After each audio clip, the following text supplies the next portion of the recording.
The antiseptic smell of the hospital corridor burned my nostrils as I pushed the medication cart down the hallway, my sneakers squeaking against the polished linoleum. It was 3 a.m, and the fluorescent lights above buzzed with that particular frequency that made my exhaustion feel heavier, like a physical weight pressing down on my shoulders. I'd been on my feet for 11 hours straight, my lower back screaming in protest with every step, but I couldn't afford to slow down.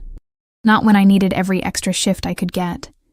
My fingers trembled slightly as I checked the patient charts, the words blurring together. Mrs. Chen in 304 needed her blood pressure medication. Mr. Rodriguez in 307 was due for his insulin. The routine was mechanical, my body moving on autopilot while my mind wandered to darker places. To the stack of bills on my kitchen counter. To the eviction notice that had arrived last week. To the daughter I hadn't seen in 3 days because of these back-to-back shifts. I stopped at the nurse's station to log the medication rounds, and that's when I heard it, the elevator chiming at the end of the hall. Nothing unusual about that, except it was the executive elevator, the one that required a special key card and only went to the VIP wing on the top floor, the one that regular staff like me weren't supposed to even look at. The doors slid open with a whisper of expensive machinery, and my breath caught in my throat. 3 men stepped out first, and they weren't wearing hospital scrubs or white coats.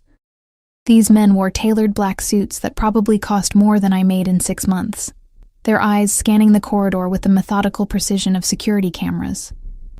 They moved like predators, all controlled power and coiled violence, and something primal in me recognized danger when I saw it. Then he emerged. I don't know what made me look up. Maybe it was the sudden shift in the air pressure, or maybe it was the way everyone else in the hallway seemed to instinctively shrink back. But I looked up, and I forgot how to breathe. He was tall, well over 6 feet, with shoulders that filled out his charcoal suit in a way that suggested power barely contained. Dark hair swept back from a face that could have been carved from marble, all sharp angles and aristocratic lines, with a jaw that looked like it had never known softness. But it was his eyes that trapped me, dark and fathomless, scanning the hospital corridor with an intensity that made me feel like he was cataloging every detail, every weakness, every threat. The scent reached me even from 20 feet away, expensive cologne mixed with something darker, like leather and smoke and danger. It cut through the hospital's sterile smell like a knife through silk. I quickly looked down at my charts, my heart hammering against my ribs. Don't stare, don't draw attention. Don't. Excuse me. The voice was deep, cultured, with an accent that spoke of old money and older power. It rolled over me like warm honey laced with poison, and I realized with growing horror that he was speaking to me. I looked up slowly, meeting those dark eyes, and felt the world tilt slightly on its axis. Yes? My voice came out smaller than I intended, barely above a whisper. He took a step closer, and his security detail moved with him like synchronized shadows. Up close, I could see the fine weave of his suit, the platinum watch on his wrist that probably cost more than my car, the way his presence seemed to fill all the available space and demand more. I'm looking for the intensive care unit, he said, his gaze never leaving my face. Private suite 1201. Top floor, I managed, pointing toward the executive elevator he'd just exited. But that's the VIP wing. You'll need... I have clearance. He produced a black card from his breast pocket, and I caught a glimpse of gold lettering I couldn't quite read. Can you show me the way? It wasn't really a question. The way he said it made it clear that refusal wasn't an option, even though every instinct I had was screaming at me to run in the opposite direction.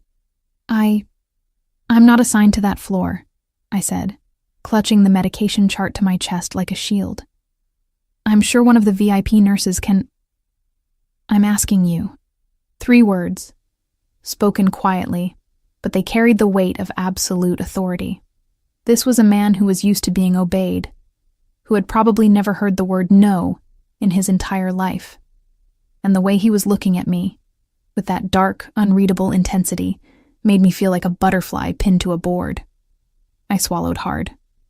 Of course, this way. I led them to the elevator, acutely aware of his presence behind me, of the way his security detail moved in perfect formation. of the way other staff members seemed to materialize out of nowhere and then quickly disappear when they saw who was in the corridor. The head nurse, Maria, shot me a wide-eyed look from the nurse's station, her expression a mixture of concern and confusion. Inside the elevator, the space felt impossibly small. He stood close enough that I could feel the heat radiating from his body, could smell that intoxicating scent of expensive cologne and danger. One of his guards pressed the button for the top floor, and the doors slid closed with a soft hiss that sounded like a trap snapping shut. "What's your name?" he asked, his voice cutting through the silence. "Emma." I kept my eyes fixed on the digital display above the doors. Floor 3, floor 4, Emma Walsh. Emma. The way he said it, slow and deliberate, made it sound like something precious. "How long have you worked here?" 2 years. Floor 5. Floor 6. Why was this elevator so slow? "I'm just a nurse, nothing special." I doubt that. I made the mistake of glancing at him and found him watching me with an expression I couldn't decipher. There was something in his eyes, interest maybe, or calculation, or something darker that made my pulse quicken in a way that had nothing to do with fear and everything to do with a different kind of danger. The elevator chimed, and the doors opened onto a floor I'd only seen once during orientation. The VIP wing was a different world. Plush carpeting instead of linoleum, artwork on the walls, private suites instead of shared rooms. This was where the wealthy came to suffer in comfort, where discretion was purchased along with premium medical care. I led him down the hushed corridor to Suite 1201, my hands shaking slightly as I checked the door number. "Here you are, Mr. Nikolai." He stepped closer, and I found myself backed against the wall beside the door, trapped between his body and the expensive wallpaper. He wasn't touching me, but he didn't need to. His presence alone was enough to make me feel caged. Nikolai Volkov. The name rang a distant bell, something I'd heard whispered in the break room, or caught in snatches of news reports I was too tired to fully process. Something about organized crime, about a family that ran the city from the shadows, about a man who was as dangerous as he was powerful. "I should get back to my rounds," I said, trying to edge sideways. But there was nowhere to go. "You're afraid." It wasn't a question, and there was something almost like amusement in his voice. "Smart girl, you should be." Before I could respond, the door to Suite 1201 opened, and a doctor I didn't recognize appeared, an older man with silver hair and an expensive suit that marked him as private, not hospital staff. "Mr. Volkov, we've been waiting." The doctor stopped when he saw me, his eyes widening slightly. "I see you found your way. Emma was kind enough to escort me." Nikolai finally stepped back, giving me room to breathe, but his eyes never left my face. "Thank you for your assistance." I nodded, too flustered to speak, and practically fled back to the elevator. My hands were still shaking when I pressed the button, and I could feel his gaze on my back the entire time, burning like a brand. The elevator doors finally opened, a different elevator, the regular one, and I stumbled inside, leaning against the wall as soon as the doors closed. My heart was racing, my palms sweaty, and I couldn't shake the feeling that something had just shifted in my carefully controlled world. I made it back to the 3rd floor and threw myself into my work, trying to forget those dark eyes and that dangerous voice. But throughout the rest of my shift, I couldn't stop thinking about him, couldn't stop feeling the ghost of his presence. At 6 a.m., my shift finally ended. I changed out of my scrubs in the staff locker room, my movements mechanical with exhaustion. My phone buzzed, a text from my sister asking if I could pick up Lily from school today. I responded with a quick yes, even though I had another shift starting at 6 p.m. I'd figure it out. I always did. I was halfway across the parking lot, fumbling for my car keys in my oversized purse, when I heard it. The screech of tires, the roar of an engine. I looked up just in time to see a black SUV careening around the corner, heading straight for the parking lot entrance at a speed that was definitely not safe for a hospital zone. I jumped back instinctively, my purse flying from my hands and spilling its contents across the asphalt.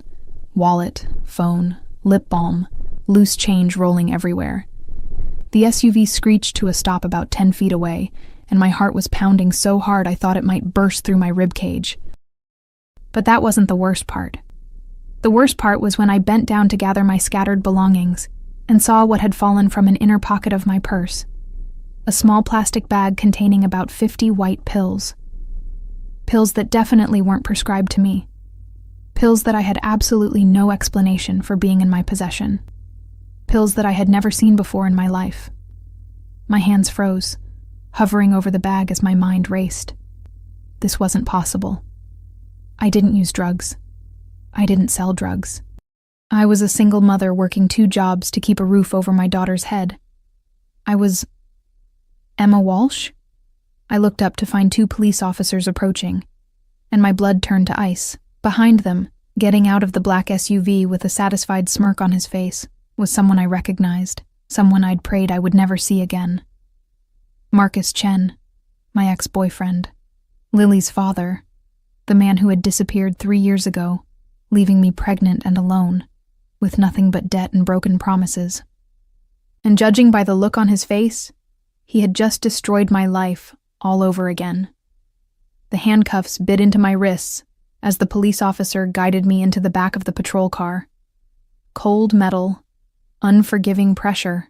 I'd never felt anything like it, never imagined I would. The world had taken on a surreal quality, like I was watching someone else's nightmare unfold from a distance. I don't understand, I kept saying, my voice breaking. Those aren't mine. I've never seen those pills before. Please, you have to believe me. The female officer, Rodriguez according to her name tag, gave me a look that was equal parts sympathy and skepticism. Ma'am, they were in your purse. That's possession. We need to take you in for processing. Through the window, I could see Marcus leaning against his SUV, talking on his phone. Even from here, I could see the satisfaction on his face, the cruel twist of his mouth. He looked different than I remembered. Harder, meaner, wearing expensive clothes that didn't match the struggling musician he'd been 3 years ago. Our eyes met across the parking lot, and he smiled. Actually smiled. That's when I knew. This wasn't an accident. This wasn't a coincidence. Marcus had done this deliberately, had planted those drugs in my purse somehow, had called the police, and made sure they'd be here at exactly the right moment to catch me. But why? Why now? After 3 years of silence, the patrol car pulled away from the hospital, and I watched everything I'd worked for disappear in the rearview mirror. My job, my reputation, my daughter. Oh God, Lily. Please, I said, leaning forward as much as the seatbelt would allow. I have a daughter. She's 4 years old. I need to call my sister. You'll get your phone call at the station, Officer Rodriguez said, not unkindly. Just try to stay calm. Stay calm. How was I supposed to stay calm when my entire world was collapsing? The police station was a blur of fluorescent lights and bureaucratic efficiency. They took my fingerprints, my mugshot, my statement, which didn't matter because who would believe me? A struggling single mother found with 50 pills of what turned out to be oxycodone. It looked exactly like what they thought it was. A nurse stealing from the hospital pharmacy to sell on the street. They let me make my phone call. I called my sister, Sarah, and tried to keep my voice steady as I explained what had happened. She didn't understand. How could she? I barely understood it myself. Just get Lily from daycare, I said, fighting back tears. Don't tell her anything yet. I'll figure this out. The officer gestured that my time was up. I spent 6 hours in a holding cell, staring at gray walls and trying not to panic. They said I'd see a judge for bail hearing in the morning. They said I should call a lawyer. They said a lot of things that didn't matter because I didn't have money for a lawyer, didn't have money for bail, didn't have anything except a daughter who needed me, and a job I'd almost certainly lost. It was nearly 2 p.m. when they came to get me. Not for the bail hearing. That wouldn't be until tomorrow morning. No, they were moving me to a different cell, something about processing and paperwork, and I was too numb to care anymore. The officer led me down a different corridor, one that seemed quieter than the rest of the station. My legs felt like lead, my mind foggy with exhaustion and shock. I'd been awake for over 30 hours now, and reality had started to feel increasingly untethered. We stopped at a door marked Interview Room 3, and confusion flickered through my haze. I thought you were moving me to a different cell, the The officer didn't answer, just opened the door and gestured for me to enter. The room was small, with a metal table and 4 chairs. And sitting in one of those chairs, looking completely out of place in this institutional setting, was Nikolai Volkov. He'd removed his suit jacket, and his white dress shirt was rolled up at the sleeves, revealing forearms corded with muscle. He was leaning back in his chair with the casual confidence of a man who owned everything around him, including, apparently, this police station. "Uncuff her," he said, his voice cutting through my shock. The officer hesitated. "Sir, the regulations, now." One word, spoken quietly. But the officer immediately moved to remove my handcuffs. The moment they clicked open, I felt Nikolai's eyes on my wrists, on the red marks the metal had left behind. Something dark flickered across his face, something that made my breath catch. "Leave us," he said, and the officer practically fled from the room. The door closed with a soft click that sounded unnaturally loud in the sudden silence. I stood there, frozen, unable to process what was happening. "What are you doing here?" "Sit down, Emma." It wasn't a request. My legs gave out, and I collapsed into the chair across from him more than sat. Up close, in the harsh fluorescent lighting, I could see details I'd missed in the hospital corridor, the faint scar along his jawline, the way his dark eyes seemed to see through every defense I'd ever built, the controlled power in every movement. "I don't understand," I whispered. "Why would you—" "Tell me what happened." He leaned forward, his elbows on the table, his full attention focused on me with an intensity that made me feel stripped bare, everything. So I did.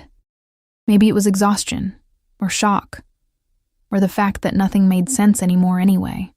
I told him about finishing my shift, about the SUV, about my purse spilling and the drugs I'd never seen before, about Marcus appearing like a ghost from my worst nightmares, about the satisfied look on his face when the police arrested me. Nikolai listened without interrupting, his expression unreadable.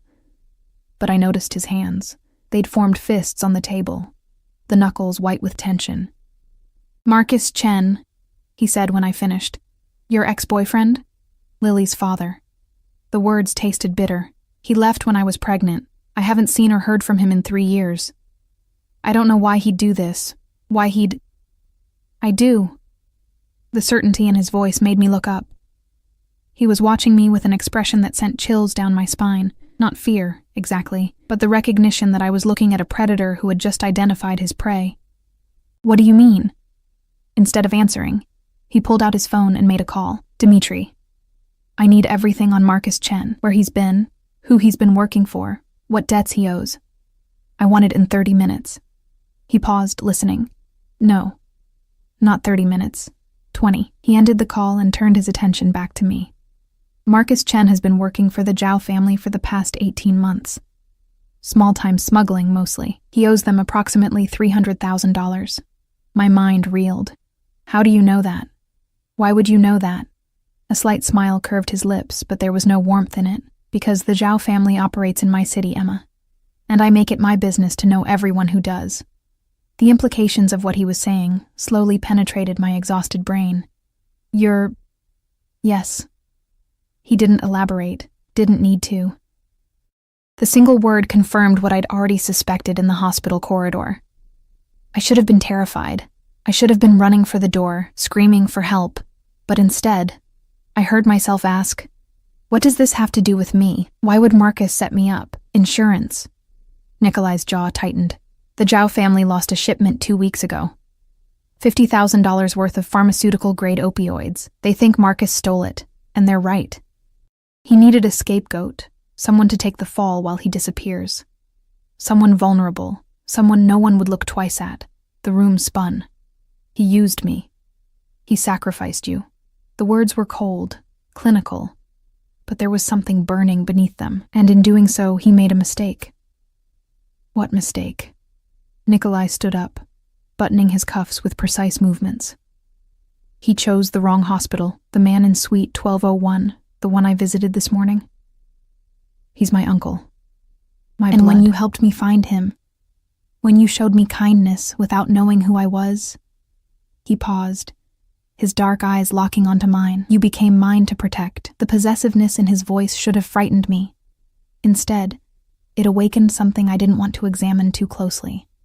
A desperate hope that maybe, just maybe, I wasn't alone in this nightmare. I don't understand. Why would you help me? You don't even know me. He moved around the table with predatory grace, stopping so close I had to tilt my head back to meet his eyes. I know enough. I know you work 2 jobs to support your daughter. I know you've been covering shifts for other nurses who needed time off. I know you haven't taken a vacation in 2 years. I know you're exactly what you appear to be. Good, honest, innocent. How do you know all that? Because I own this city, Emma, and from the moment you looked up at me in that corridor, from the moment I saw fear and kindness warring in your eyes. He reached out, his fingers brushing the red marks on my wrist with surprising gentleness. I made you my business. His touch sent electricity through me, and I jerked back instinctively. He smiled, and this time there was something dark and satisfied in the expression. The charges will be dropped, he said, returning to his side of the table.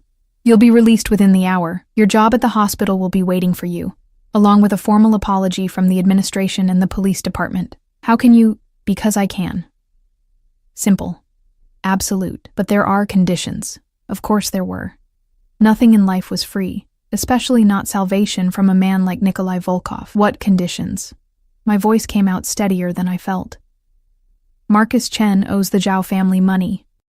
Money he doesn't have, because he already spent it trying to establish himself as independent. He set you up to buy himself time to run. But running won't save him, Emma. Not from them, and certainly not from me.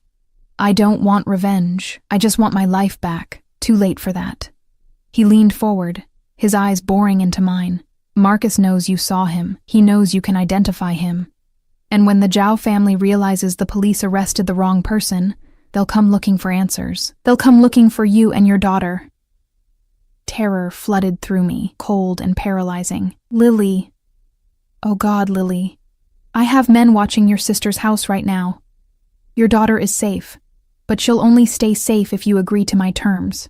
I wanted to argue, to fight, to maintain some semblance of independence, but I was a mother first, and Lily's safety trumped everything else. What do you want? You and your daughter move into my estate, under my protection, under my name. You work at the private medical facility I own instead of the public hospital. Better pay, better hours, and most importantly, controlled access. No one gets to you without going through me first. It sounded like a cage wrapped in silk. For how long? Until I've dealt with Marcus and neutralized the threat from the Zhao family, he paused. Or until you choose to leave. That last part surprised me. I can leave? You're not a prisoner, Emma. You're under my protection. There's a difference. His eyes darkened. Though I should warn you, I'm not good at letting go of things I consider mine. There it was again. That possessive edge that should have terrified me, but instead made something flutter low in my stomach. And if I say no, then I walk out of this room, and you take your chances with the legal system, with Marcus, with the Zhao family. You gamble with your life and your daughter's future. He stood up, preparing to leave. Choose quickly, Emma. My patience has limits. I thought of Lily, of her bright smile and infectious laugh, of the way she called me Mama and trusted me to keep her safe. I thought of Marcus's satisfied smirk, of the drugs planted in my purse, of how easily my life had been destroyed in a single moment. I thought of having nowhere else to turn. Okay, I whispered. We'll come. Nikolai's smile was triumphant and terrifying in equal measure. Smart girl. He moved to the door, then paused with his hand on the handle. One more thing, Emma. From this moment forward, you don't speak to anyone about our arrangement without my permission. You don't go anywhere without security. And most importantly, he turned back, his expression deadly serious. You trust no one but me. Understood? I nodded, my throat too tight for words. Good. He opened the door and I heard voices in the corridor, authoritative, deferential. Someone will take you to collect your daughter. Pack what you need for both of you. My men will handle the rest. Then he was gone, leaving me alone in the interview room with the scent of his cologne and the terrifying realization that I'd just traded one kind of danger for another. But at least this danger had promised to keep Lily safe. And for that, I would have made a deal with the devil himself. The estate was nothing like I'd imagined, though I'm not sure what I'd expected from a man like Nikolai Volkov. Maybe something dark and fortress-like, all concrete walls and armed guards. Instead, the car. A sleek black Mercedes with bulletproof windows and a driver who looked like he could bench press a tank, pulled through ornate iron gates into what could only be described as a private paradise. Lily pressed her face against the window, her eyes wide with wonder.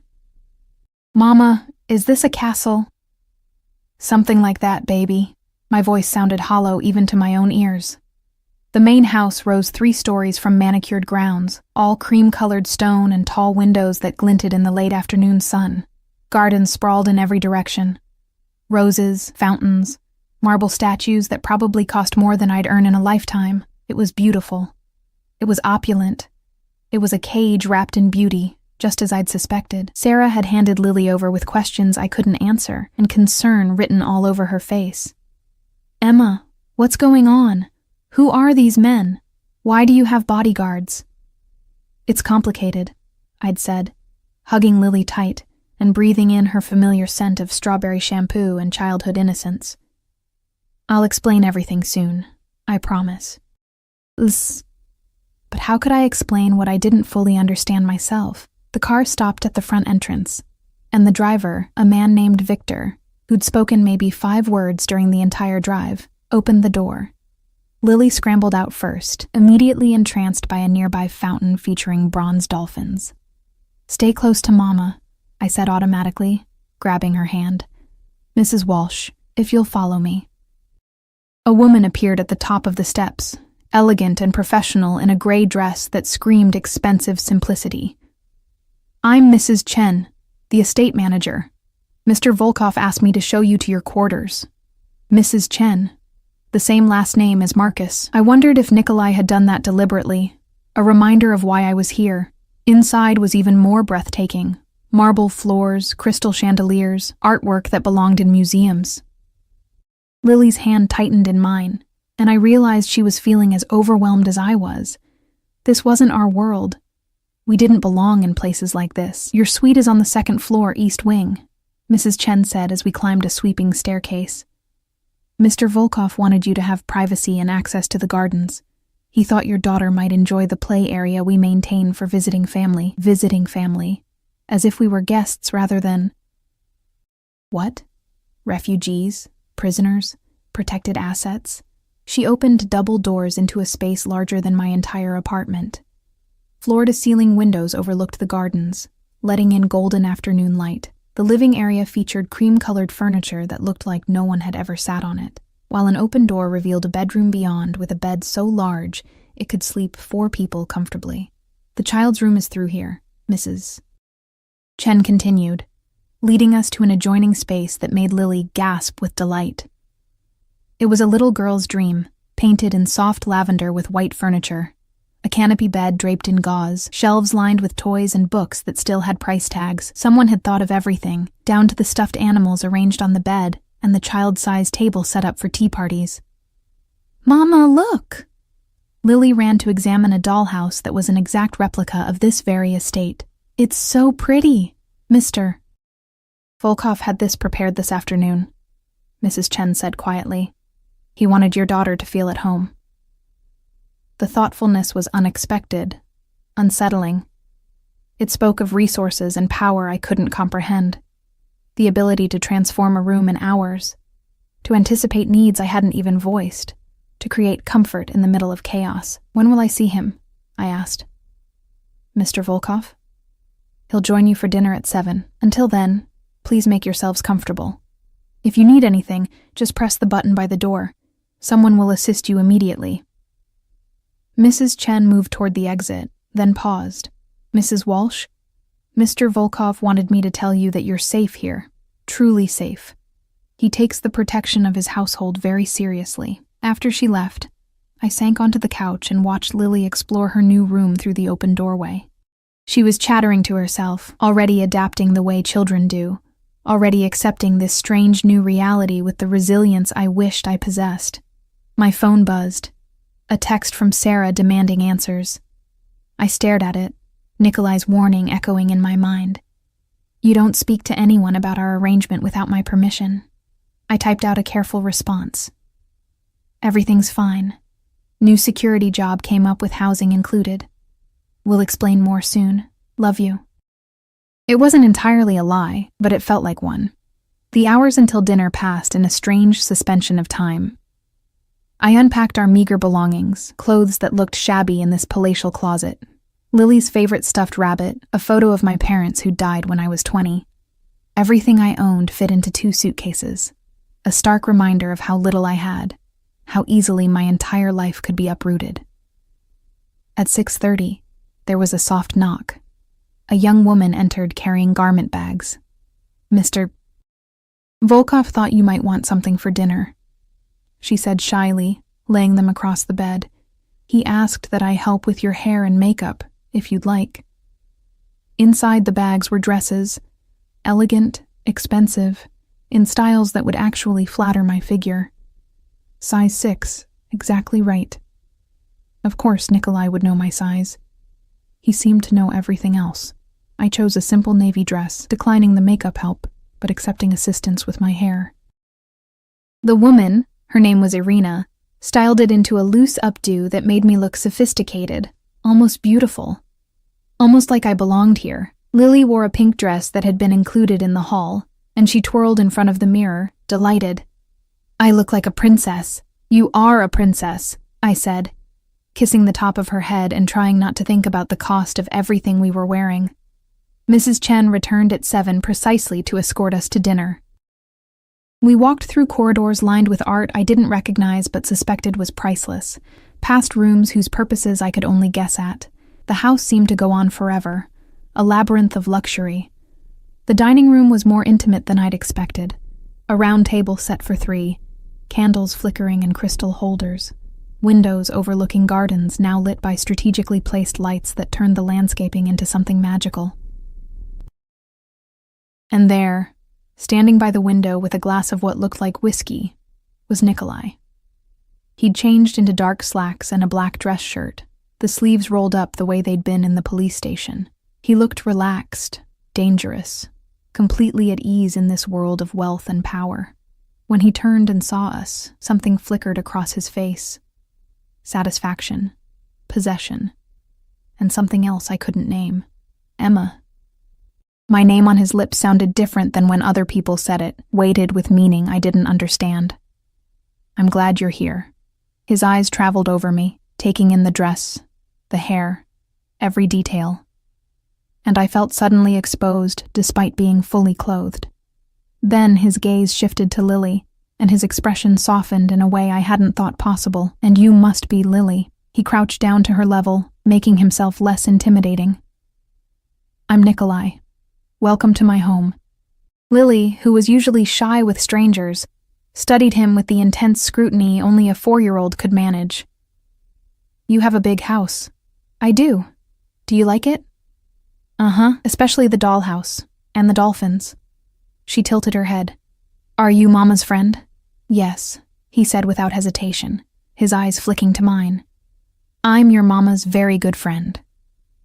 The lie, if it was a lie, came so smoothly. But Lily accepted it with a nod, and Nikolai straightened, gesturing to the table. Shall we eat? I hope you're both hungry. Dinner was surreal. Courses appeared as if by magic.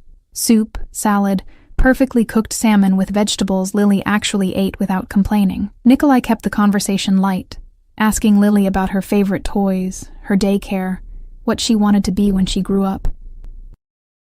He was charming, attentive, and if I hadn't known who and what he was, I might have believed he was exactly what he appeared to be, a wealthy man being kind to a woman and child who needed help. But I did know, and I couldn't forget the controlled violence in his security detail, the way people obeyed him without question, the darkness that lurked behind those watchful eyes. After Lily started yawning into her dessert, Mrs. Chen appeared to take her up to bed. I'll read her a story and stay until she falls asleep, she assured me when I started to protest. It's all right, Nikolai said quietly. Let Mrs. Chen handle it. You and I need to talk. Once Lily was gone, the air in the room seemed to thicken. Nikolai refilled his whiskey and poured me a glass of white wine without asking if I wanted it. I took it anyway, needing something to do with my hands. "She's lovely," he said, returning to his seat. "She has your eyes, and her father's smile." The words came out more bitter than I intended. Not that he ever stuck around to see it. Marcus Chen made many mistakes in his life. Leaving you was the first, crossing me was the last. The casual certainty in his voice sent chills down my spine. "What are you going to do to him? What do you want me to do to him?" He leaned back, watching me over the rim of his glass. "He tried to destroy your life, Emma. He used you as a disposable pawn. He put your daughter at risk. What do you think he deserves?" I wanted to say mercy. I wanted to be the bigger person, to prove I wasn't capable of the darkness I saw in Nikolai's eyes.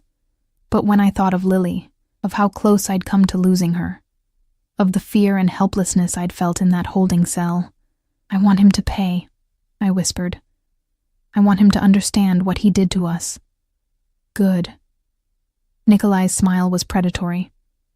"Because he will. But first, I need information from you. Everything you remember about Marcus. His friends, his habits, places he liked to go, anything that might help me find him before the Zhao family does." So I told him. It felt like excavating a grave, pulling up memories I'd buried deep, the apartment we'd shared, the clubs where Marcus played his music, the friends who'd enabled his worst impulses.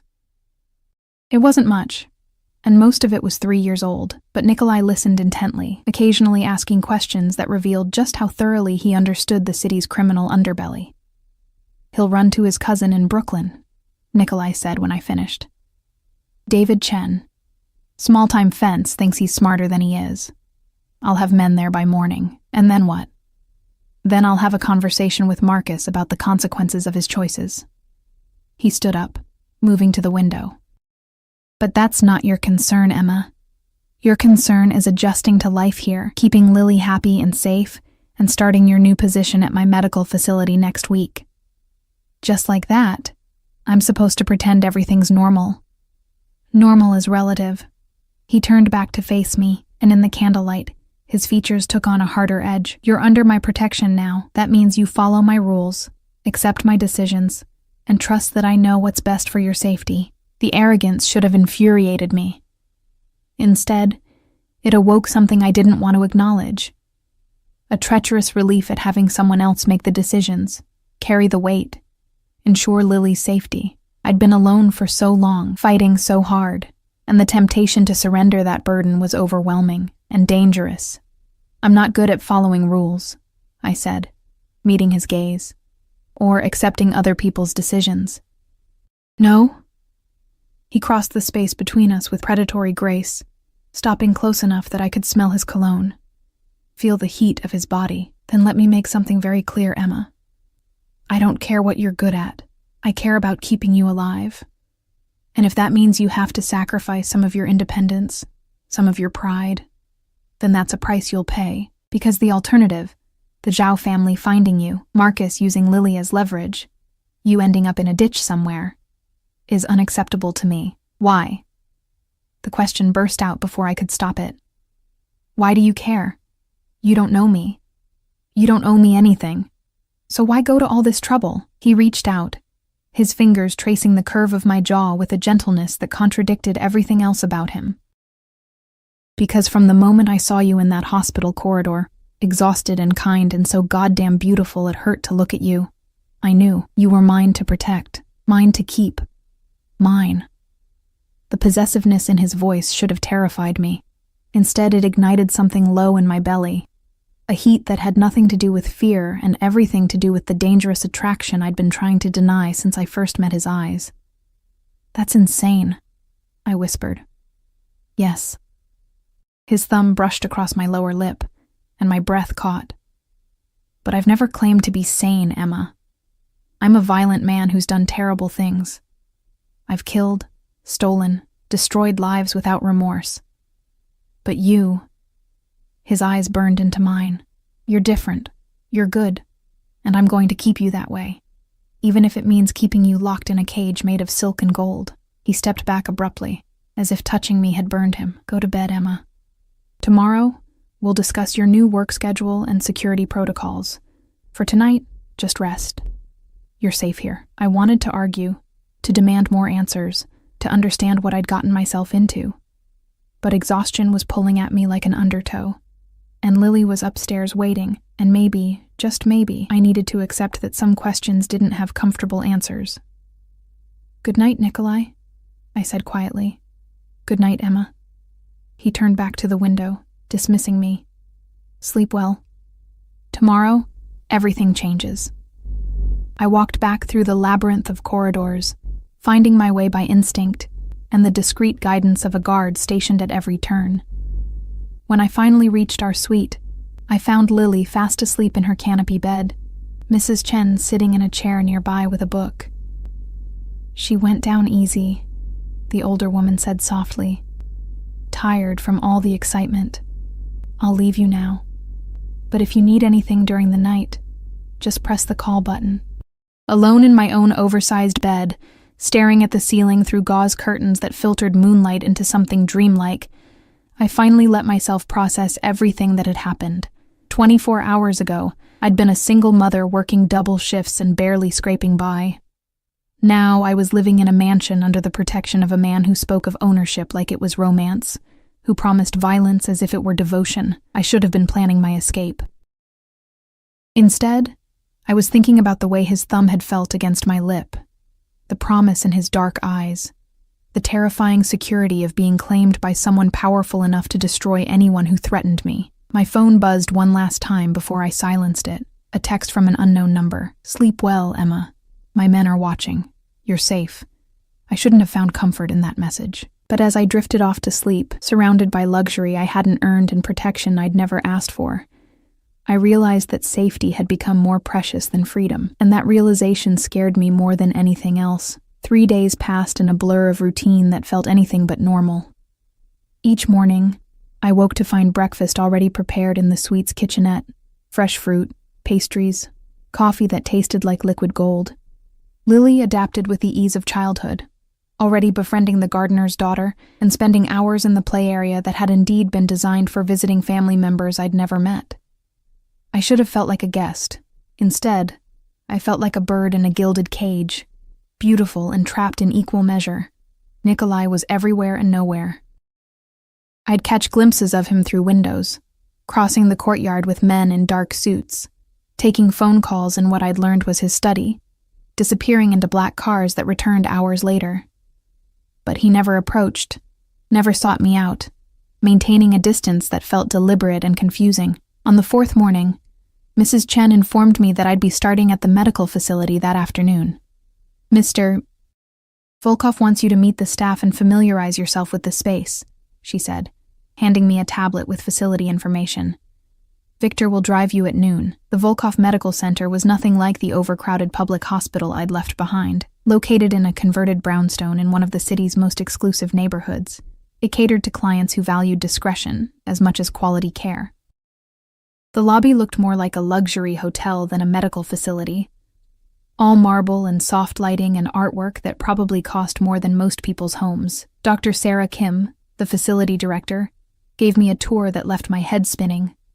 Private recovery suites with hotel-quality amenities, state-of-the-art equipment I'd only read about in medical journals, a staff-to-patient ratio that actually allowed for quality care instead of the assembly line medicine I was used to. We primarily handle elective procedures, rehabilitation, and what I like to call discrete medical needs, Dr. Kim explained as we walked through the pristine halls. Our clients value privacy above all else. Many are public figures who can't risk their medical information becoming news, and some are criminals who can't risk going to a regular hospital. I said quietly. Dr. Kim didn't flinch. We don't judge our patients, Emma. We treat them. That's all that matters here. She paused outside a door marked Private Office, E. Walsh. This is yours. Mr. Volkov was very specific about wanting you to have your own space. The office was small but beautifully appointed. A desk, comfortable chairs, a window overlooking a private garden. On the desk sat a framed photo I recognized immediately. Me and Lily at the park last summer. both of us laughing at something I couldn't remember. I'd kept that photo on my bedside table in our old apartment. Someone had gone through my things. Someone had chosen this specific photo and framed it and placed it here. The invasion of privacy should have angered me. Instead, I felt something more complicated, a mixture of violation and tenderness that I didn't want to examine too closely. "Your schedule is flexible," Dr. Kim continued. "Mr. Volkov insisted that you be able to pick up Lily from daycare yourself. We've arranged for a driver to take you when needed, and if there are emergencies, we have on-call staff to cover." "This is too much," I said, overwhelmed. "The office, the flexibility, Mr. Volkov takes care of his people." Dr. Kim's expression was kind, but firm. "Let him. Trust me, it's easier that way." I spent the afternoon reviewing patient files and meeting staff, all of whom treated me with a deference I hadn't earned. They knew. Everyone knew that I was under Nikolai Volkov's protection, and that made me untouchable, valuable, dangerous to cross. It was nearly 6 when Victor drove me back to the estate. Lily was in the gardens with Mrs. Chen, feeding the koi in the ornamental pond, her laughter carrying across the manicured lawns. The sight made my chest ache with a happiness I didn't trust. This wasn't real. This couldn't last. But God, watching my daughter thrive in a way she never had before, was intoxicating. "Emma." I turned to find Nikolai standing on the terrace, and my heart did something complicated in my chest. He'd removed his suit jacket, his shirt sleeves rolled up, looking more relaxed than I'd seen him. But there was something in his expression, tension, maybe, or anticipation, that set my nerves on edge. "How was your first day?" he asked as I climbed the terrace steps. "Overwhelming, beautiful, confusing." I stopped a few feet away, maintaining distance I wasn't sure either of us wanted. "You went through my things. The photo in my office. I wanted you to have something familiar." No apology, just statement of fact. "Did it upset you?" "I don't know what I am anymore," I admitted. Grateful, angry, confused, scared, all of it at once. He moved closer, and I held my ground, even though every instinct screamed at me to step back. "You're allowed to feel all those things, Emma. This situation is far from normal. Have you found him?" The question I'd been afraid to ask. "Marcus?" Something dark crossed Nikolai's face. "We're close. He's been moving around, trying to stay ahead of both me and the Zhao family. But he'll make a mistake. They always do. And when you find him, that depends." He reached out, tucking a strand of hair behind my ear with a gentleness that seemed at odds with the violence I knew he was capable of. "On what you want me to do." Before I could answer, his phone buzzed. He glanced at it, and his entire demeanor changed, the relaxation vanishing, replaced by cold, lethal focus. "I need to take this. Go inside, Emma. Now." The urgency in his voice triggered every alarm bell I had. "What's wrong?" "Inside. Now." He was already moving toward the house, phone pressed to his ear, speaking rapid Russian to whoever was on the other end. I hurried after him, fear crawling up my spine. Something was wrong. Something was very wrong. Inside, the house had transformed into controlled chaos. Men in dark suits moved through corridors with purpose, weapons I tried not to look at too closely visible beneath their jackets. Mrs. Chen appeared, her usual calm cracked at the edges. "Take Lily to the panic room," Nikolai ordered, his voice carrying the weight of absolute authority. "Emma goes with her. No one else." "What's happening?" I demanded, grabbing his arm. "Tell me what's going on." He looked down at where I touched him, then back to my face, and what I saw there made my blood run cold. "The Zhao family found out about you. They're on their way here. Now." The world tilted. How? How could they? "Marcus." The name came out like a curse. "He gave them your location to buy himself more time. They're 15 minutes out, maybe less." He gripped my shoulders, forcing me to focus on him. "Listen to me very carefully, Emma. You and Lily are going into the safe room beneath the house. You'll be protected there. My men will handle this." "Your men? There's how many of them? How many are coming? Does it matter?" His eyes burned into mine. "I would call 1,000 men to protect you." I would burn this entire city down before I let them touch you or your daughter. Do you understand me? The ferociousness in his voice, the absolute certainty, should have terrified me. Instead, it ignited something fierce and primal in my chest, a recognition that this man, this dangerous, violent man, had claimed me as his to protect, and he would keep that promise no matter the cost. Nikolai, go, now.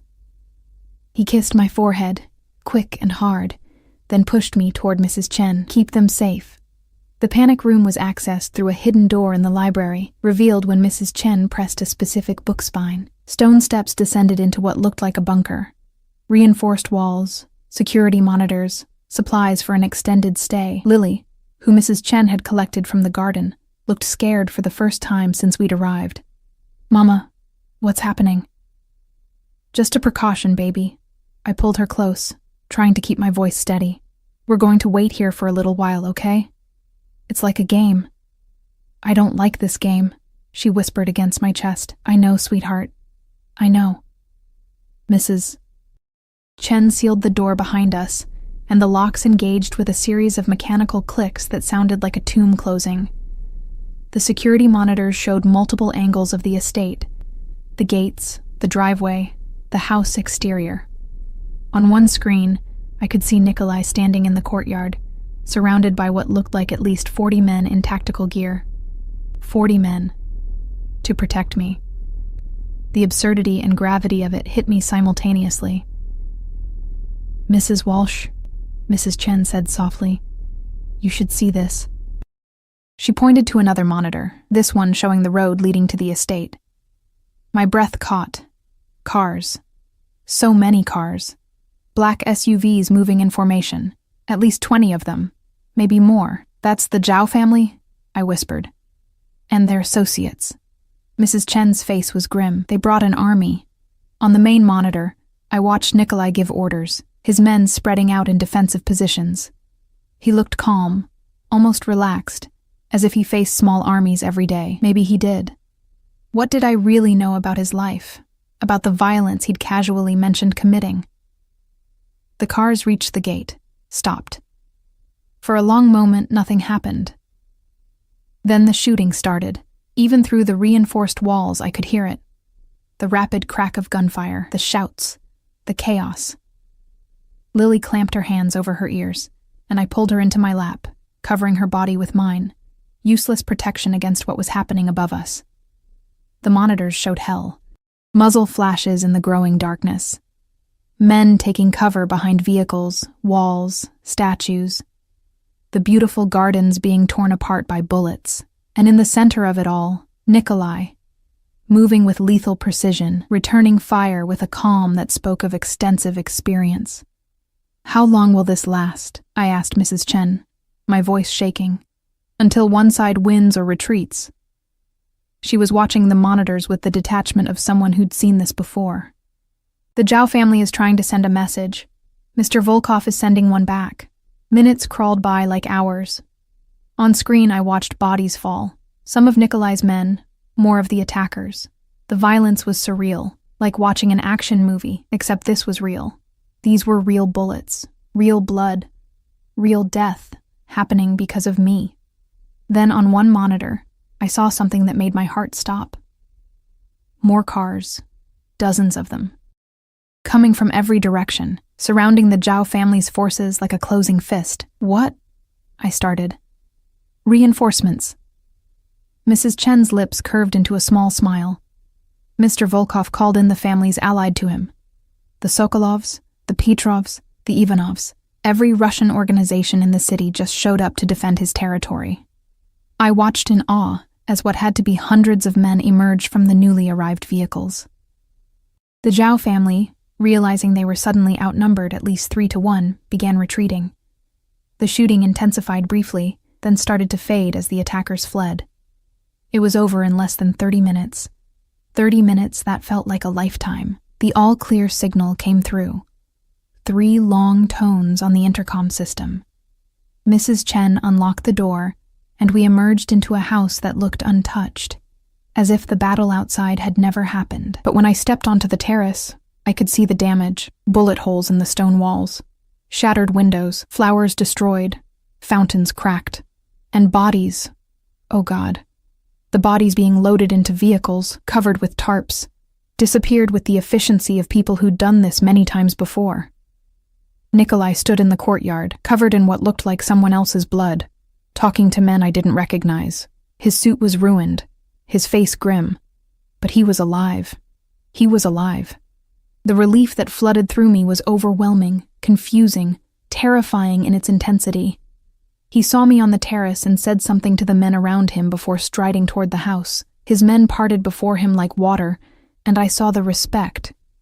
No, the worship in their eyes as he passed. This was who he really was, not the charming man who'd been kind to Lily at dinner, not the protective figure who'd promised to keep me safe. This was Nikolai Volkov, the ruthless head of the Russian Bratva, who commanded armies and waged wars and left bodies in his wake. He took the terrace steps 2 at a time, stopping directly in front of me. Up close, I could see the blood splattered across his shirt, the cut above his left eyebrow, the fury still burning in his dark eyes. "Are you hurt?"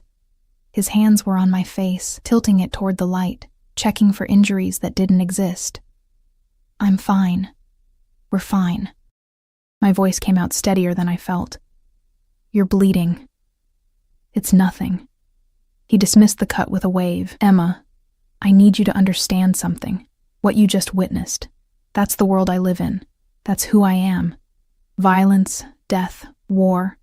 It's my reality. And now it's yours too, because of me." "Because of Marcus," I corrected. "He's the one who—" "No." His grip tightened on my face, forcing me to meet his eyes. "This is on me.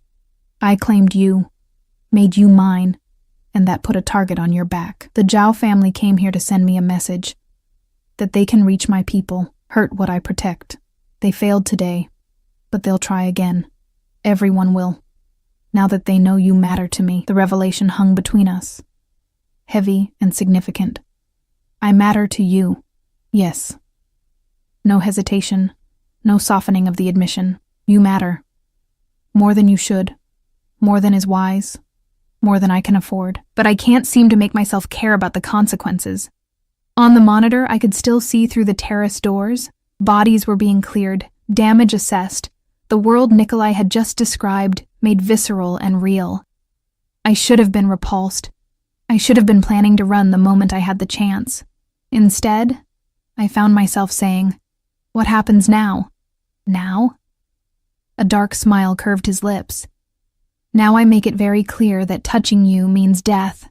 I'm going to find Marcus, and I'm going to make an example of him that will echo through every criminal organization in this city.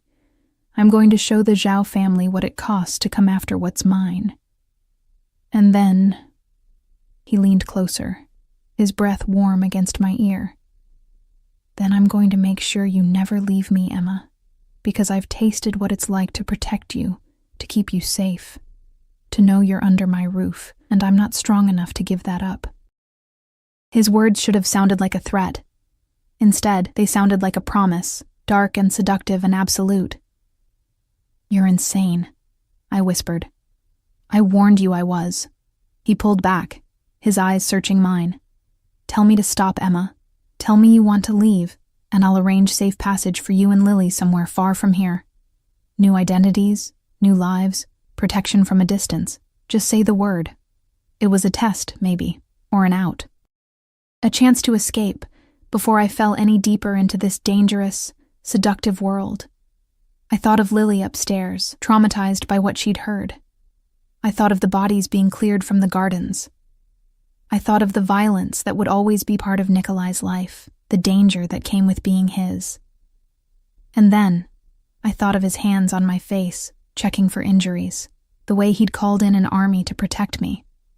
The absolute certainty in his voice when he said I mattered. "I'm not leaving," I said, and watched something fierce and triumphant flare in his eyes. "Good." He kissed me then, hard and possessive and tasting of violence and promise, because I wasn't going to let you go anyway. 2 weeks passed before Nikolai found Marcus. 2 weeks of settling into a routine that felt increasingly less like captivity and more like something else. something dangerous and addictive that I was afraid to name. I worked at the medical facility, picked up Lily from the private school Nikolai had enrolled her in, returned each evening to the estate that had started to feel disturbingly like home. The attack had left visible scars, repaired windows, new stonework, gardens still recovering from the violence, but it had also left invisible ones. Lily had nightmares the first few nights, waking up crying about loud noises and bad men. I'd hold her until she fell back asleep, then lie awake wondering what kind of mother allowed her daughter to live in a world where gunfights were a reality. But then morning would come, and Lily would laugh at breakfast with Mrs. Chen, play in gardens patrolled by armed guards she'd learned to see as friendly protectors, ask when Mr. Nikolai would be home for dinner. She was adapting, thriving even, in ways that made my guilt and gratitude war inside my chest. Nikolai himself had been different since the attack. More present, more openly possessive. He'd taken to having dinner with us most nights, listening to Lily chatter about her day with a patience I wouldn't have thought him capable of. And after she went to bed, he'd pour us wine and we'd talk about everything and nothing, carefully avoiding the most dangerous topics while circling ever closer to truths neither of us was ready to voice. The tension between us had become almost unbearable. Every accidental touch felt electric. Every shared glance carried weight. We hadn't kissed again since that night on the terrace, but the memory of it hung between us like a promise waiting to be fulfilled. On the 14th night, I was reading in the suite sitting room when Nikolai appeared in the doorway. One look at his face told me everything had changed. "We found him," he said without preamble. "Marcus. He was hiding in a warehouse in Red Hook." My book fell from nerveless fingers. "Is he alive? For now." He stepped into the room, closing the door behind him with a soft click that sounded unnaturally loud. "I wanted to give you a choice, Emma. I can handle this myself, make him disappear, and you never have to think about him again. Or you can come with me, see him. Say whatever you need to say before I finish this." His eyes were dark, unreadable. "There's no right answer. Whatever you choose, I'll understand." I should have said no, should have let Nikolai handle it, while I stayed safely removed from the violence I knew was coming. But Marcus had destroyed my life, planted drugs to send me to prison, used our daughter as a bargaining chip to save his own skin. And some primal part of me needed him to see that he'd failed, that I'd survived, that I was stronger than he'd ever given me credit for. "I want to see him," I said quietly. Nikolai's expression didn't change, but something flickered in his eyes. Approval, maybe, or satisfaction. "Get your coat. We leave in 5 minutes." The warehouse was exactly what I'd expected. Decrepit, isolated, the kind of place where screams would go unheard. Victor drove us there in silence, and when we arrived, I saw at least 20 of Nikolai's men stationed around the perimeter. Whatever was about to happen, there would be no interruptions, no rescue. Inside, the space had been cleared except for a single chair in the center, illuminated by harsh fluorescent work lights. And tied to that chair, bleeding from a split lip and what looked like a broken nose, was Marcus Chen. He looked up when we entered, and the fear in his eyes transformed to shock when he saw me. "Emma? What the fuck?" "Careful." Nikolai's voice cut through the warehouse like a blade. "That's the last time you speak to her without permission." Marcus's gaze darted between us, understanding dawning. "Oh God. You're with him? You're with Volkov?" "She's under my protection," Nikolai corrected, his hand settling possessively on the small of my back. "Because of what you did. Because you tried to destroy her life to save your worthless skin." "I didn't have a choice. The Zhao family would have killed me. They wanted their money and I didn't have it, so I—" Marcus cut himself off, realizing his defense only made things worse. "So you sacrificed the mother of your child." Nikolai circled the chair slowly, a predator evaluating prey. "You planted drugs in her purse, called the police, arranged for her arrest, all while knowing she was innocent, knowing she had Lily to care for, knowing exactly what prison would do to her life." "I was desperate." Marcus's voice rose, panicked. "You don't understand what it's like owing the Zhao family. They were going to— I don't care what they were going to do. The temperature in the room seemed to drop with Nikolai's words. I care that you made Emma a target, that you endangered a child, that you thought you could use my city as your personal playground without consequences. He nodded to one of his men, who stepped forward with a metal case. When it opened, I saw things I didn't want to identify. Tools designed to cause pain, to extract information, to inflict suffering. I should have looked away, should have left the warehouse, waited in the car, preserved some innocence, but I couldn't move, couldn't stop watching as Marcus's face went white with terror. Please, Marcus whispered. Please. I'll do anything. I'll disappear.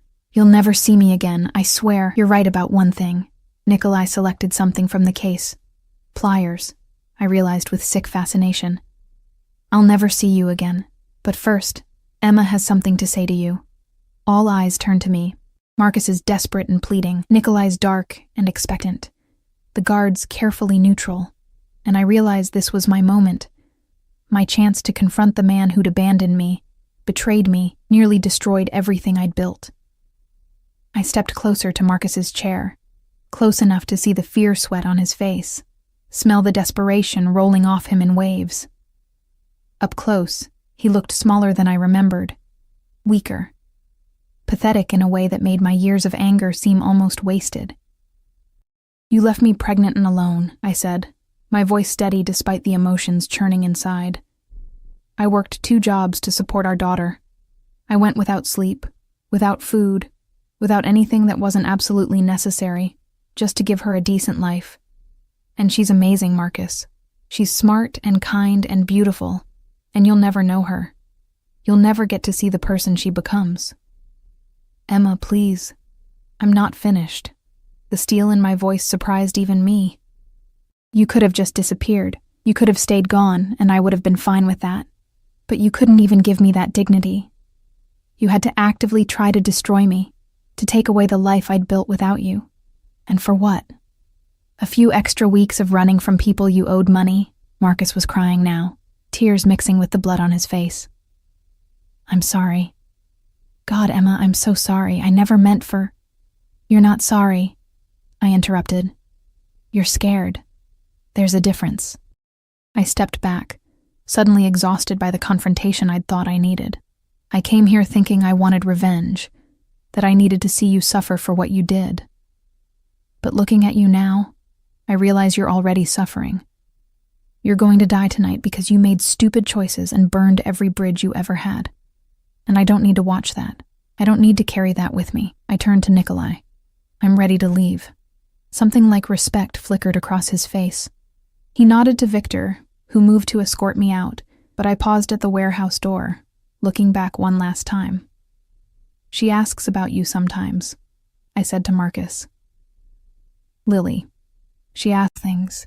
Necessary things, maybe, in the world he inhabited. I should have felt guilty. Should have felt complicit. Should have felt something other than the numb exhaustion that had settled over me like a blanket. By the time we reached the estate, it was after midnight. Mrs. Chen assured me Lily had gone to bed without incident, and I checked on her anyway, needing to see her peaceful face. Remind myself why any of this mattered. I was in my own room, changed into pajamas and trying to pretend I might actually sleep, when I heard the suite door open. Heavy footsteps crossed the sitting room, then my bedroom door swung open to reveal Nikolai. He'd cleaned up, changed clothes, but there was something raw in his expression that hadn't been there before. He looked at me like a drowning man looks at shore, desperate, determined, barely holding himself together. Is he dead? I asked, even though I knew the answer. Yes. No elaboration, no justification, just simple truth. Good. The word surprised us both, but I meant it. Marcus had made his choices, and those choices had consequences. In Nikolai's world, those consequences were terminal. Are you afraid of me now? Nikolai asked, still standing in the doorway. Now that you've seen what I'm capable of? I should have said yes. Should have recoiled from the violence, maintained some moral high ground. But I was tired of pretending, tired of fighting the truth I'd been dancing around for weeks. No, I said. I'm afraid of how much I don't care. I'm afraid that watching you kill a man should bother me more than it does. I'm afraid that being here with you, living under your protection, accepting your gifts and your violence. I'm afraid of how right it all feels.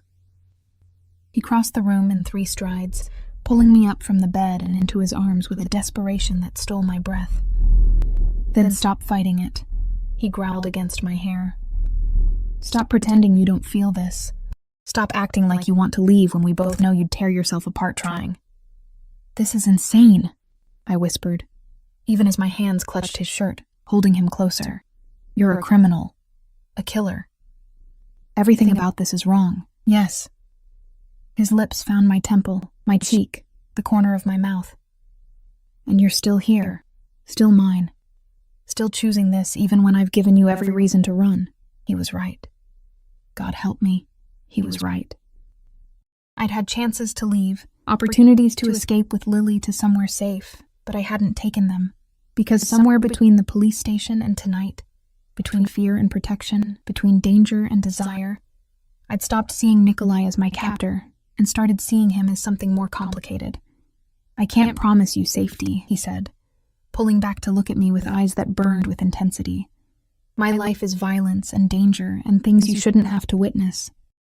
But I can promise you this. I will protect you and Lily with everything I have. I will destroy anyone who threatens you. I will give you anything you want, anything you need, anything that makes you happy, and I will never, ever let you go. That's not a promise, I said softly. That's a threat. It's both. His thumb traced my lower lip, the gesture achingly familiar from that night in the police station. Tell me you don't want this. Tell me you don't feel it too, and I'll walk out of this room right now. I'll keep you safe. Keep my distance. Let you live here as nothing more than someone under my protection. Just say the words. I should have said them. Should have maintained boundaries, protected myself, thought about Lily and what kind of example I was setting. Should have been the responsible single mother I'd always tried to be. Instead, I kissed him. It was different from the brief, possessive kiss on the terrace. This was desperate and hungry and filled with weeks of tension finally breaking free, his hands tangled in my hair, tilting my head to deepen the kiss. And I melted into him with a surrender that should have terrified me, but instead felt like coming home. When we finally broke apart, both breathing hard, he rested his forehead against mine. Say it, he demanded. Say you're mine. I'm yours. The words came easily, naturally, like they'd been waiting weeks to be spoken. God help me, I'm yours. The smile that crossed his face was pure triumph, mixed with something softer. Relief, maybe, or joy. Or the same desperate happiness I felt blooming in my chest, despite every logical reason not to. And Lily? I had to ask, had to know. What does this mean for her? It means she gains a father who will actually protect her. His voice was fierce. I'll adopt her legally, give her my name, make sure she never wants for anything. She'll grow up safe, educated, prepared for whatever life she chooses. And anyone who tries to hurt her will face the same fate as Marcus Chen. Violence and devotion, inextricably linked. That was who Nikolai Volkov was, and I was choosing him anyway. This is crazy, I said again. But there was no conviction in it anymore. Yes, he agreed, pulling me back into his arms. But you've always known that. 6 months later, I stood in the estate gardens watching Lily chase butterflies with the unself-conscious joy of a 5-year-old who'd never known real fear. She called Nikolai Papa now, had done so since the adoption was finalized 3 months ago. He was surprisingly good with her, patient, attentive, genuinely interested in her endless questions and observations. The Zhao family had been dealt with. I didn't ask for details, and Nikolai didn't offer them. All I knew was that they'd ceased to be a threat, their operations absorbed into Nikolai's empire, or eliminated entirely. The medical facility thrived under my partial management. Dr. Kim had been promoted, and I'd taken on more administrative duties that allowed me to work from home several days a week. It wasn't the career I'd imagined, but it was fulfilling in ways I hadn't expected. Sarah had finally accepted that my life had changed irrevocably. She visited sometimes, always accompanied by guards Nikolai insisted on, always leaving with more questions than answers. But she'd seen Lily flourish, seen the weight lift from my shoulders. and she'd made peace with choices she didn't fully understand. What are you thinking about? Nikolai's arms slid around my waist from behind, his chin resting on my shoulder. How different everything is from 6 months ago, I said honestly. How I should probably regret all of this, but I don't. Good. He pressed a kiss to my neck, because I'm never letting you regret it. There was still violence in his world, still danger, still moments when armed men appeared, and conversations happened in rapid Russian that I'd started to learn, but didn't yet fully understand. But there was also this afternoon sunshine, my daughter's laughter, strong arms around me, and the certain knowledge that I was protected, cherished, claimed by a man who would burn down the world to keep me safe. I love you, I said, the words coming more easily each time I spoke them. I know. His arms tightened. You're mine, Emma. You always have been. From the moment I saw you in that hospital corridor looking exhausted and beautiful and so goddamn strong, and you always will be. It should have sounded like a threat. Instead, it sounded like a promise, and I was more than willing to keep it. Lily ran over, grabbing both our hands. Papa, Mama, come see! There's a butterfly on the roses, and it's huge.